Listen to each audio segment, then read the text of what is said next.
Download the BCSN Plus app today. Local sports all the time. Visit bcsnnation.com for details. Discounts may apply. Welcome back. Let's play some footy, shall we? Toledo Villa FC taking on Detroit City FC. A little over 32 minutes into the first half, Sophia Romine dribbles through, let's see, 1, 2, 3, 4 defenders. She crosses it to Nina Ferraro, who scores on the one-timer.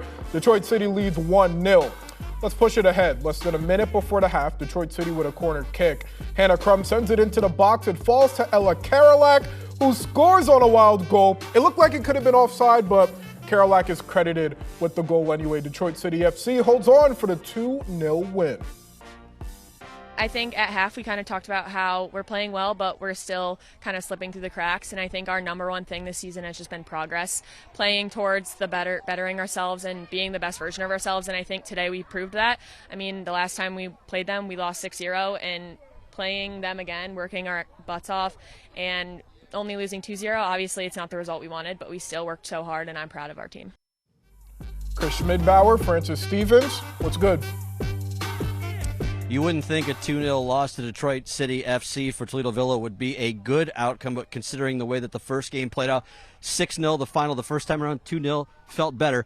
It was that final 15 minutes before halftime, after that hydration break, things kind of went off the rails for Toledo Villa. Well, that's just DCFC's pedigree. That's just their polish. That's just the players that they have. And, again, when you're a first-year team playing against a power like that, a team that got to the USLW semifinal last year, and to hold them to 2 goals on your home field, it's pretty impressive. And, again, I just thought the quality that DCFC had going forward just kind of overwhelmed TVFC at times, but I thought when they kind of got back into the rhythm of things in the second half, some changes that they made, it made a really big difference. Well, the big change, Mia Creech in net for Villa. They started with their backup keeper and Avery Sluss. They ended up going to Mia Creech. She really did a nice job. There were a lot of good attempts from DCFC in that second half. Mia Creech held a clean sheet at least for 45 minutes. Well, the good part, she don't have any more eligibility left because she has to go to PA. She wants to try to go to PA school, but I thought when they made that change after their first win, it really showed a significant change. I thought she did a really good job in that, commanding that box, keeping them organized, not allowing teams to really penetrate, get in the box, and do whatever it was that they wanted to do.